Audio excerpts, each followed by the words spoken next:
Assalamualaikum warahmatullahi wabarakatuh. Ya, masih tetap bersama saya Muhammad Eko Budi Rismanto dengan materi yang sama yaitu tentang sejarah dan filsafat matematika. Oke, teman-teman sekalian, di sini saya akan menyampaikan ya beberapa materi tentang sejarah dan filsafat matematika. Apabila nanti di akhir ada kekurangan, mohon masukan dan komennya. Oke, pada kali ini saya akan membahas tentang apa karya monumental Euclid pada perkembangan matematika. Kemudian saya juga akan menjelaskan konsep matematika yang dikaji oleh Euclid.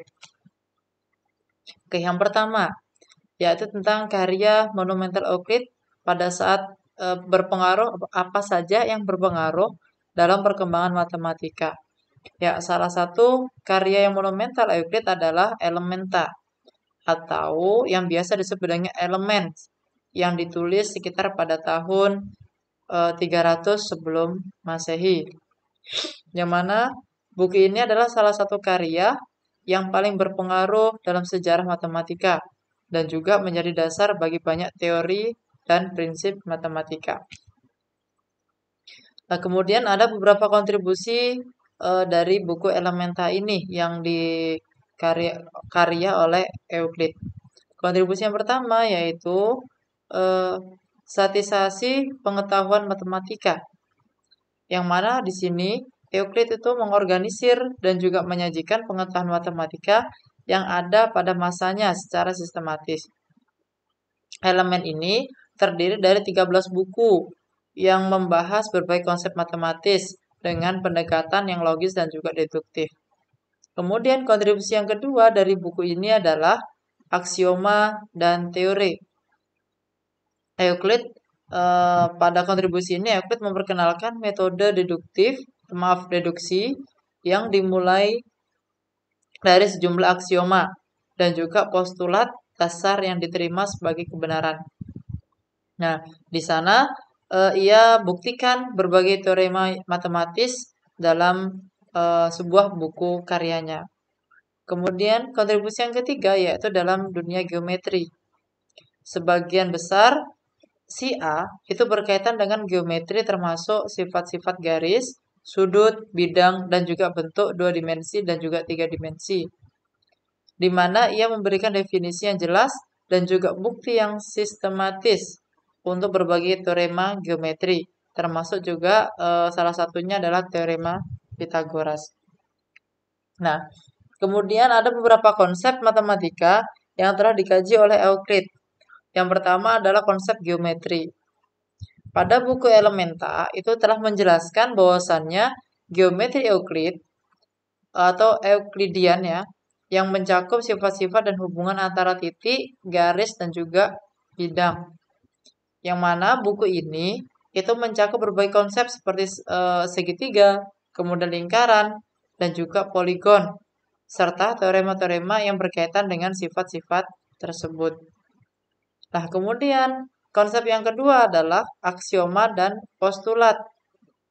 Yang mana pada konsep ini Euclid itu telah melalui dengan 5 postulat dasar yang termasuk postulat yang menyatakan bahwa melalui dua titik itu dapat ditarik satu garis lurus dan bahwa semua sudut kanan dan adalah sama. Ini menjadi dasar bagi deduksi yang selanjutnya. Kemudian kajian yang ketiga yaitu teorema dan bukti.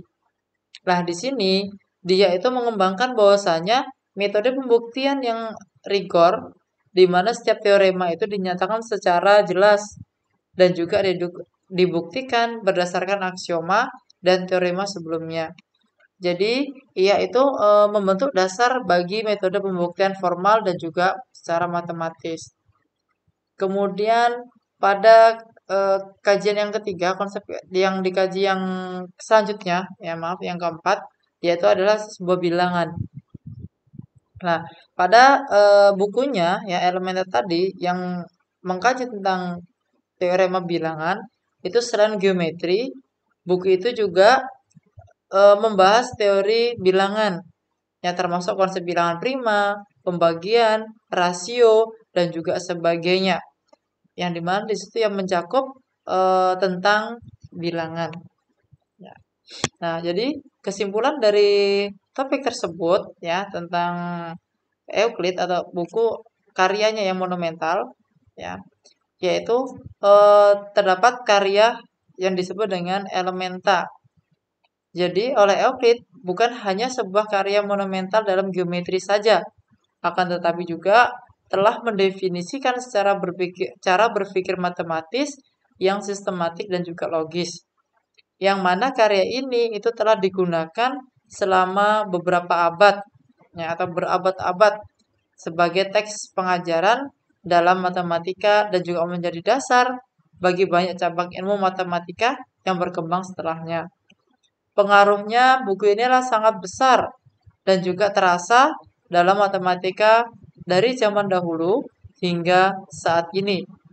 Maka untuk pengajar-pengajar yang lain juga kita butuh eh, pandangan-pandangan dan juga butuh referensi-referensi, bahkan kita harus membaca kembali buku-buku sejarah matematika yang telah lampau karena sangat berpengaruh bagi perkembangan masa depan.